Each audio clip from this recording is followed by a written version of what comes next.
Anxiety doesn't always look like panic. Sometimes it looks like being high functioning, successful, responsible, and completely exhausted inside. So many women today are carrying invincible pressure, work, family, expectations, guilt, and wondering why they feel anxious, overwhelmed, or burned out. And even when they're doing something right, it still doesn't feel like it inside.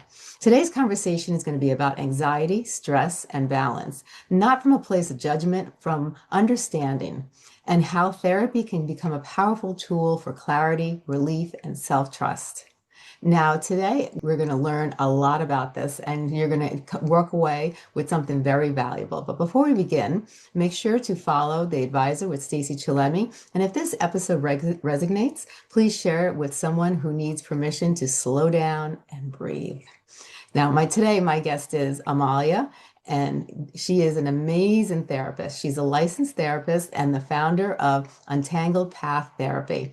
Amalia works with women navigating anxiety, stress, work-life balance, and life transition, helping people untangle their emotional weight that they've been carrying and to help them to reconnect with themselves. Amalia, it's a wonderful pleasure to have you on the show. I'm really excited to hear what you have to say. Can you tell everybody a little about yourself? So much for having me, Stacey. It's wonderful to be here, and you know, much of what you said. I've been working as a therapist for 13 years, and as of the last 3 years, I founded my own solo private practice, where I primarily work with women and couples. To do exactly what you just described, which is being able to be someone who can help them navigate through the day-to-day stress and demands and anxiety and work, quote unquote work-life balance, but I'll touch more on that later. And it's always a amazing journey to see that we're often minimizing our day-to-day struggles because our nervous system is trapped in a certain place. And being able to come to therapy, as you said, is a really valuable way to be able to unpack all of that. And that's primarily where I come in. I love it. Now, Amelia, when women first come into therapy, many say, I don't know why I feel like this. My life looks fine to me. From your perspective, what are you seeing most often right now when it comes to anxiety and stress in women? What we're seeing right now is the demands are far too great and the awareness is far too little. So, what we're seeing is something that looks like the modern day to day life of not all but most women, which is they're equal contributors to the home. They wear several hats. The expectations are extremely high, some self imposed, some societal, some from just external pressures. So we're operating in this mode of go, go, go, which is in a healthy space. Yeah. Stress is good for that. We all need that. We all need that alertness, that go. But when we get stuck there for too long, that's when it becomes unhealthy and debilitating. And that's when we absolutely need to have a conversation about what's really going on. I love it. It's so true. Now, when anxiety in women, isn't often loud from what I hear, it's usually quiet and internal and constant. How does anxiety tend to show up for high functioning women emotionally, mentally, or even physically? Grow up truly manifests in a multitude of ways, and quiet can often be the most debilitating kind because again we can't pinpoint what's actually happening because often we've just categorized this is normal. Yeah. So if we're looking at this from the standpoint of it, the most quiet version possible, we're seeing this as retreating into ourselves, a almost like a debilitating paralysis where we go in go mode for so long and then we kind of give in. So often we see a sense of dissociation happening where it almost some people describe it as like an out of body experience, but a lot of this is fatigue, it's exhaustion, it's losing your interest in day to day things, such as, let's say, if you're a parent and full time um, and a full-time employee or employer, this looks like there's so much to describe this, that there's such a great deal of what we're carrying that then almost like a numbness kicks in, which I think a lot of people misconstrue for it's a inability to process everything, but it's having too much to process. So then we start to pull away from things and we become quiet and reserved and disinterested and withdraw. And that's where a lot of our nervous system is so overwhelmed.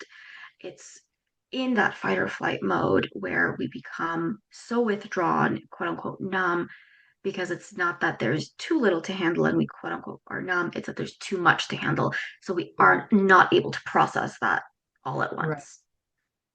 Oh, that's so true. Now, so many women normalize being overwhelmed. How do you help clients understand the difference between the everyday stress that we go through and the chronic anxiety, especially when they've been pushing through this and this behavior has been going on for years? First thing we could do, and this is for a majority of anything under the umbrella of mental health, is we have to bring light to it. We have to bring awareness to it. We have to identify, give labels. So what can be described as, oh, this is just kind of my typical, this is how I always am. This is how I've always been. This is what I was like in school. This is what I was like as a kid. And it's this high alert, high functioning, high go mode where the overwhelm is physical, mental, and emotional. So, someone coming in describing themselves as, similarly to what I just said, continuously withdrawing from, let's say, loved ones, inability to focus and concentrate, feeling activated as if they're constantly being chased by a lion. Their, heart rate skyrockets the second they wake up, inability to sleep and having sleep disturbances there, insomnia, unable to eat and digest their food, forgetting to eat, and operating in a mode of I just need to get things done. So it's crossing things off the checklist without Yeah, ever pausing to reset. And then wondering why they feel tense in their shoulders and they can't sleep and they won't eating, they can't digest what they're eating. So yeah, disruptions throughout it and feeling irritable and fatigue on top of that. So we're looking at all the categories of physical, mental, and emotional. And we're saying, wait a second, this isn't normal. Human beings were not intended to go into chronic go mode for an yeah, extended period of time without resetting. So if we think of stress as kind of like a light switch, it has to be turned on and off, but we're on and then we're categorizing the on as this is just normal and who I am. This is how I get things done. If I'm not like this, right. then I can't get things done. But that Yeah. is overwhelm. That is chronic stress. That is a lot of anxiety. It's so true. I remember a lot of times I'll do an exercise with people and I'll tell them, okay, so if you took all your titles away and you took your work title away and you took the mom title away and the wife title away and I go down the line, I said, who are you? And a lot of people can't answer that. A lot of people will just look at me dumbfounded and they'll just stare in my eyes and they're like, I don't know. It's like those titles that, our society stigmatizes, all these titles on us makes us not really realize sometimes, who we are and who we can are, that connection is kind of broken within. Right. Yeah, absolutely. And the and again back to the lack of being mindful and lack of being aware is we just don't realize it because we do translate this as I have to be this way to show up for my family. I have to be this way to show up at work and produce. Um, but often we're just stuck in this production mode and we wonder why we're so Yeah. burnt out. Exactly, exactly. And I think the hardest thing sometimes too is for people to take the time to reset. It's just they're always putting everything above themselves, work, family, errands, this, that, and the other thing that most people, seem to neglect themselves, and that self-care, that self-love is lacking in a lot of people's lives. And the biggest thing that I hear from people is that they feel shameful to put themselves above others. This is tenfold for women from what I've seen in my practice. Yeah. Um, it's this perpetual notion that, and it is exacerbated, like you mentioned, by I think society, media, sometimes even just what we've inherited from family and the kind of scripts that we've given, that are handed to us. I think I mentioned to you before, I'm a first generation Armenian American, and growing up, mom did everything, and the expectation was to uphold the kids' needs, the husband's needs, the family's needs, everything at home, everything outside of home, and resting looked unproductive and frowned upon almost. So it does carry a lot of weight that rest means you're not productive, rest means you're not doing enough. And now we have this perpetual need to show up in a way where we're burnt out. But if we rest, that's misconstrued as you're selfish. And Right. then comes the shame, and then comes the stigma of how could you possibly put your needs first? But it's, Exactly. I often bring up the if the plane is going down, you have to put the gas mask, you have to put the mask on yourself so you can Mhm. help others. But often we're just kind of walking around, especially most women carrying so many, wearing so many hats, saying, well, I'm going to keep pouring from this cup that is bone dry. It is Yeah. empty, but we're still pouring, pouring, pouring because we Exactly. continuously associate rest with unproductive, selfishness, and shame. Exactly. Exactly. That's so true. Now, when it comes to work life balance is talked about constantly, but rarely honestly. Like, from your experience, why is balance so difficult for women? And what emotional patterns do you see around guilt, boundaries, and over responsibility? I like to refer it as a work life seesaw. If something is going well, more often than not, something else is being sacrificed, and I don't think we talk Mhm. about that enough because, Right. well, it's shameful, and we don't want to. We want to uphold an image that we're Yeah. capable of doing everything, and that capability revolves so much around I have a handle on things, and I can continuously take care of things, and I'm fine throughout the entire time, and we're just not. And I think the conversation that we need to continuously have, um, especially for women, whether that's a stay-at-home mom, that's a full-time working mom, it really, quite frankly, doesn't matter because the demands are so high and so much and perpetual without that rest, like lack of rest that we talked about, that we're seeing more and more burnout. And traditionally, that was talked about just in the workplace, but we're seeing emotional burnout. Yeah. So when we get to the place where a lot of the emotional patterns, like you asked about, a lot of that is that withdrawal and disinterest, Mhm. and just kind of overall fatigue of it becomes so much, the cup is so bone dry Yeah. that we kind of give in, and then we retreat and we realize we can't keep going at this pace Yeah. doing what we're doing, trying to uphold to these standards, calling it a balance, but really deep down inside is where the suffering is happening and the damage is happening and the mental health is deteriorating, because we Yeah. haven't given any care to pause and say, well, what do I need to do to take care of myself so I can continue to be all the things to all the people? Exactly. And again, because our society kind of celebrates that you should be all the things to all the people all the time, Yeah. there leaves very little room to do the thing where it says, pause, rest, take care of your mental health, come back the next day. Exactly. Exactly. Now, many women hesitate to seek therapy because they think that it means something is wrong with them. Like, what do you wish more women understood about therapy and what it actually looks like when it's healthy and supportive? Frankly, I think everyone as kind of a mode of maintenance could benefit from therapy. It is, conventionally once a week, sometimes every other week, just kind of depending on what it is, um, where it's time for you. It's uninterrupted, safe space in a hopefully non-judgmental environment where it's just about you and how you're showing up and how you're taking care of yourself or lack of taking care of yourself.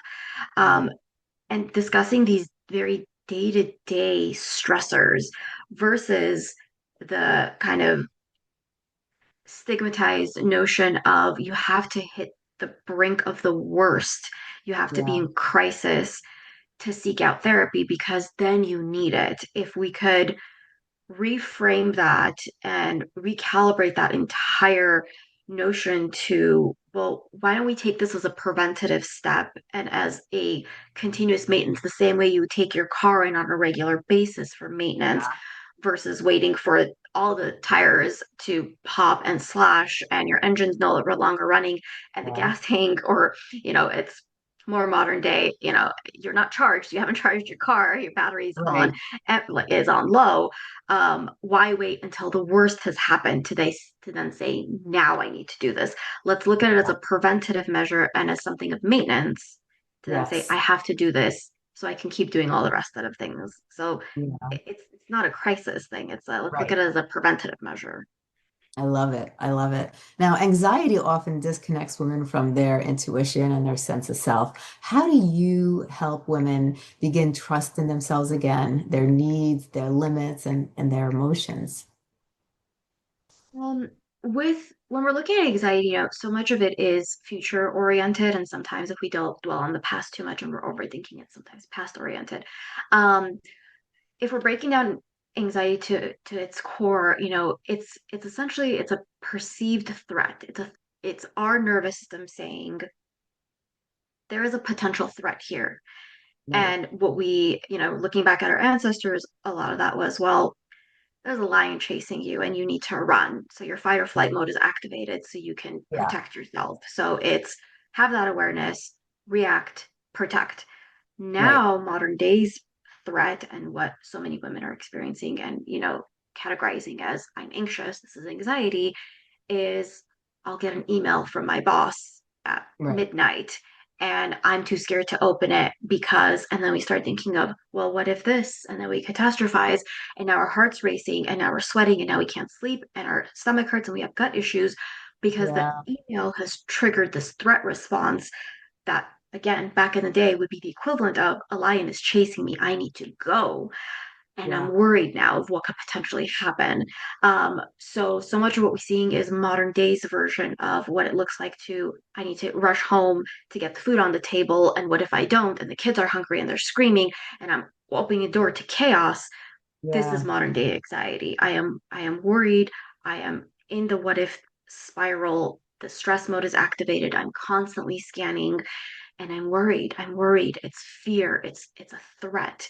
So being able to identify how we feel safe, and this bleeds into just being able to figure out how we can regulate our nervous system so it's Yeah. not constantly scanning for a threat.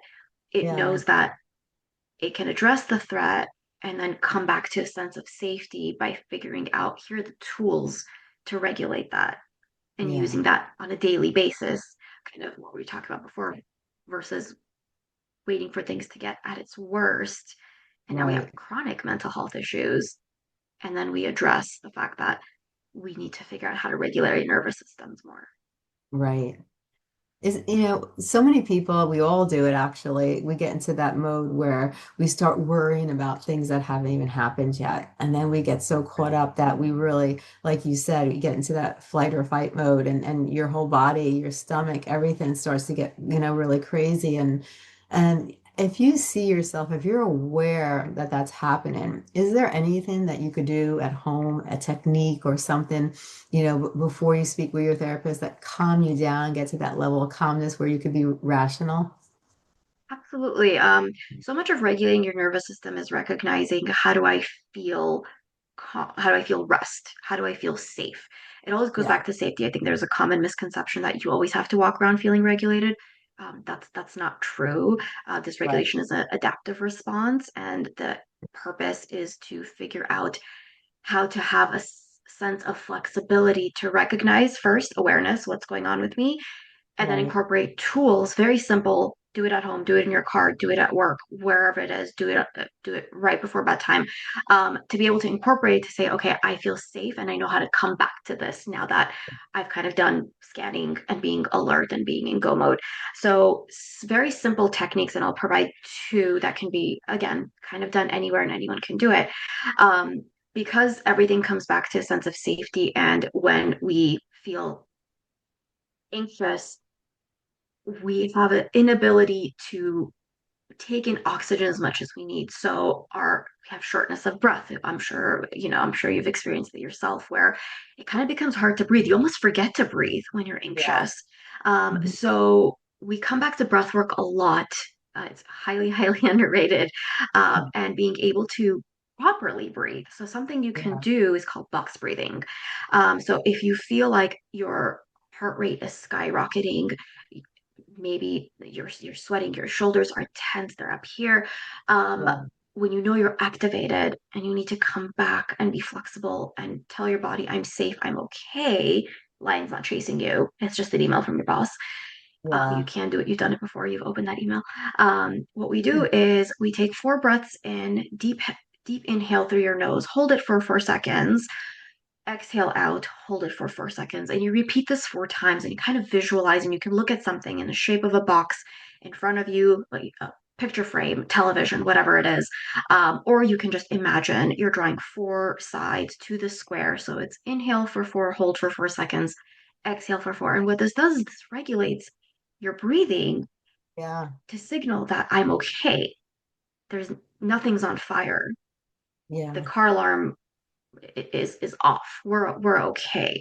So by Yeah. regulating your breath, you're now signaling to your brain and body there's nothing to fear. We don't have to worry. We're not on Yeah. fire. It feels like we are, but let's remind ourselves that we're safe. That's one thing Right. you could do. The other one is called a physiological sigh, and similarly, back to breath work. You take 2 deep inhales through your nose, and then a strong exhale out. And Yeah. again, this all goes back to, can we properly breathe where our body is taking enough oxygen to know that we're okay and we're not running from something. Right. And it often feels that way. So you can do this really anywhere. So box breathing or physiological sighs are my two go-tos. I love that. That's awesome. Now, for someone who is listening right now who feels overwhelmed, anxious, or emotionally drained, what's one small but meaningful step they can take today to begin feeling more grounded and supported? Things that I typically go to.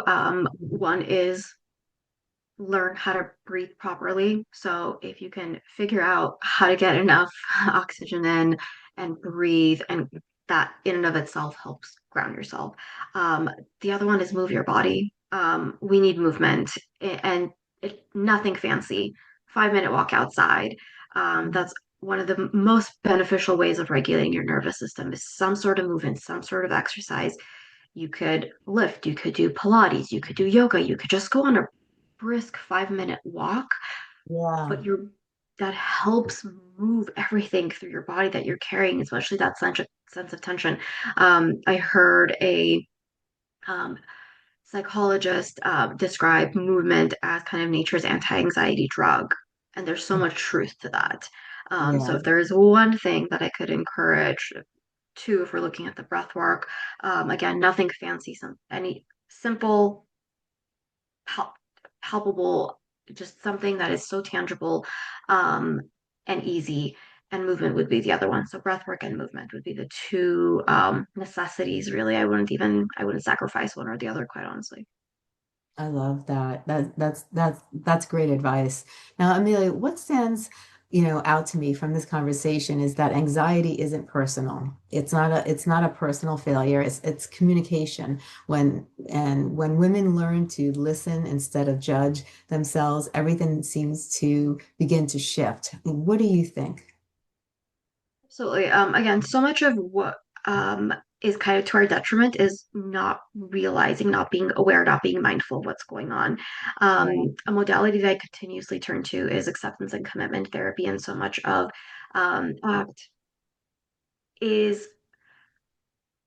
drawn at the center of it. The message of at the center of ACT is you don't want to fight your thoughts. You don't even Yeah. want to say if they're true or not.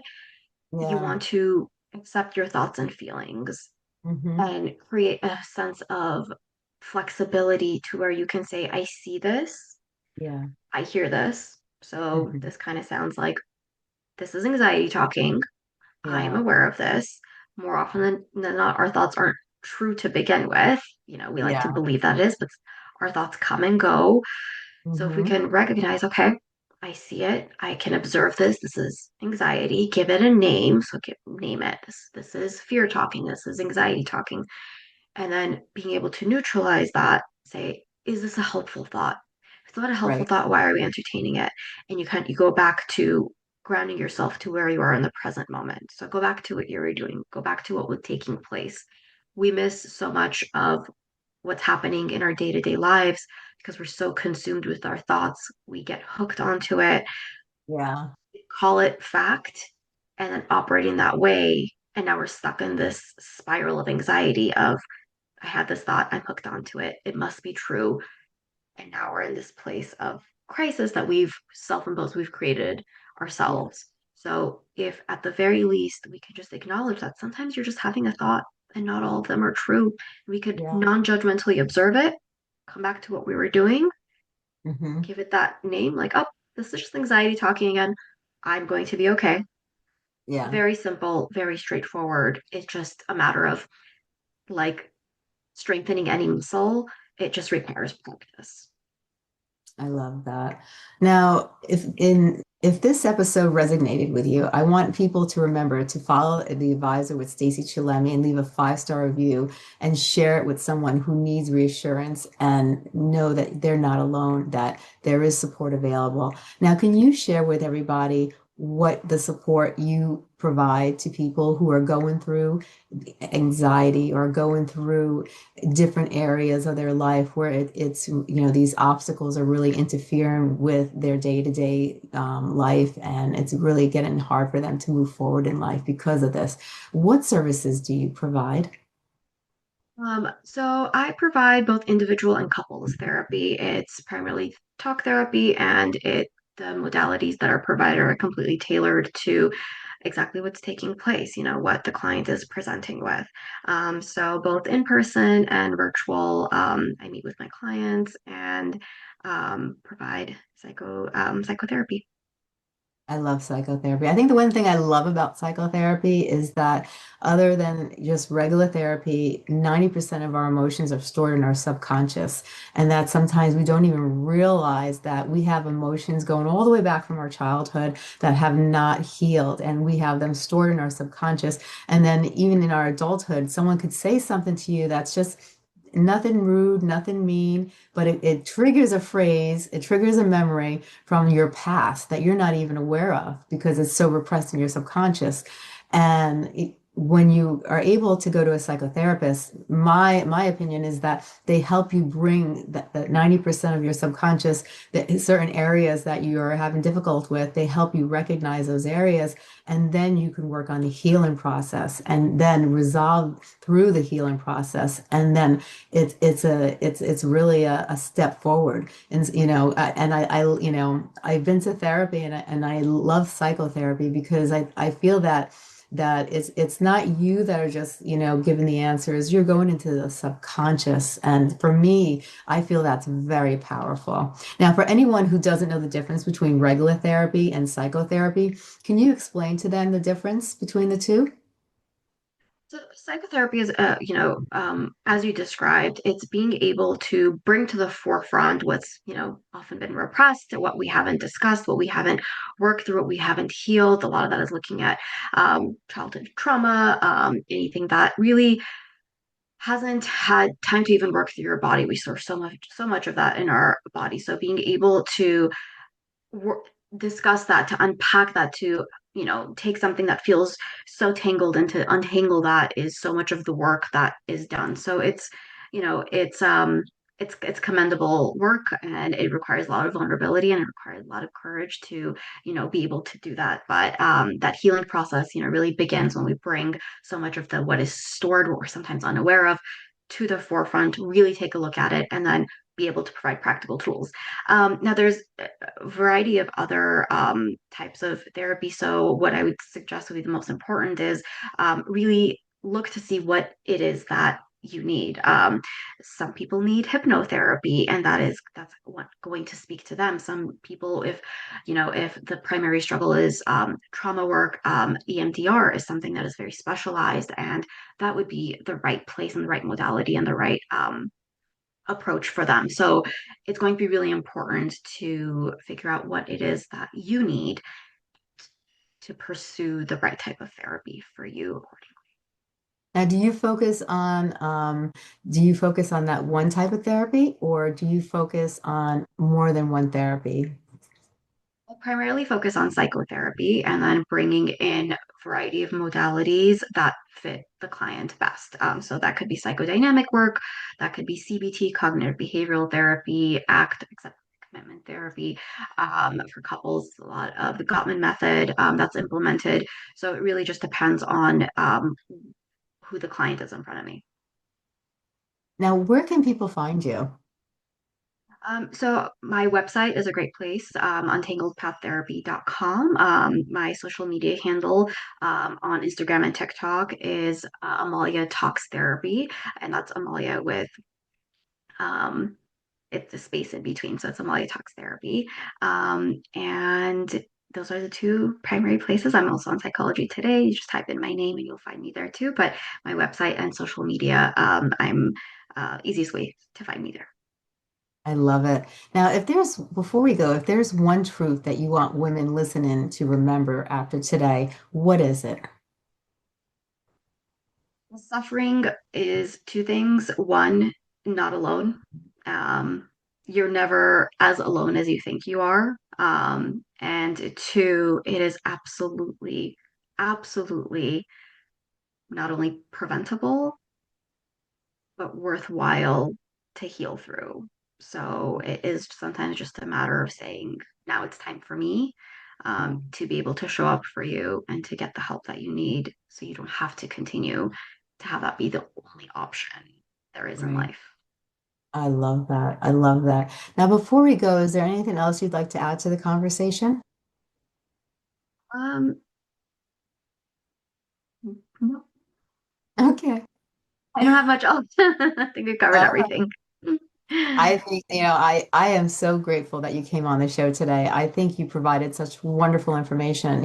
What we talked about is, these are topics that women struggle with, consistently. And there's so many different ways that you can help heal yourself. And it's hard to heal yourself all by yourself. You need the extra help. You need the guidance. You need an unbiased opinion of somebody listening because it's always nice to have an ear too, somebody who is going to take the time to listen to you and to really absorb what you're saying and then help you and hold your hand and guide you through the healing process and really keep you in check. So because healing is not a quick process, and it also could be a painful process, but once you come over that hump, it's like a new world. It's like you've opened up a new path to your life. And so that's the wonderful thing about psychotherapy and all the modalities that you mentioned is that it gives you the opportunity to really overcome a lot of the things that have held you back all your life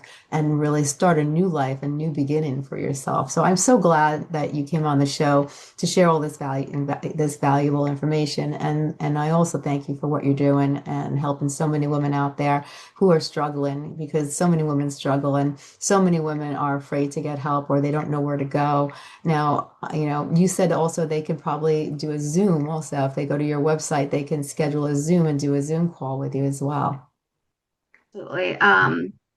So I provide a free consultation, free 15-minute consultation, and that's really it's there to ask the questions to see about goodness of fit. So much of therapy is that therapeutic relationship, and goodness of fit is so critical. So I'm always open to hearing anybody out. It's free. It's 15 minutes. It's time for you to ask any questions to really get a sense of not only what you need, but who your therapist is to see really is Yeah. this somebody that you can be vulnerable with, somebody that you can sit in a room with and be able to, you know, do all the healing. Yeah, definitely. Well, thank you so much, Amelia, for coming on the show today. I really appreciate you and everything you've done. And I thank you so much. And I hope we'll see you soon. I'd love for you to come back. You so much for having me. Thank you for creating this platform to do what you do and help so many people out. I appreciate you being a champion for mental health and therapy. Oh, thank you. Thank you so much. You have a great day. Thank you.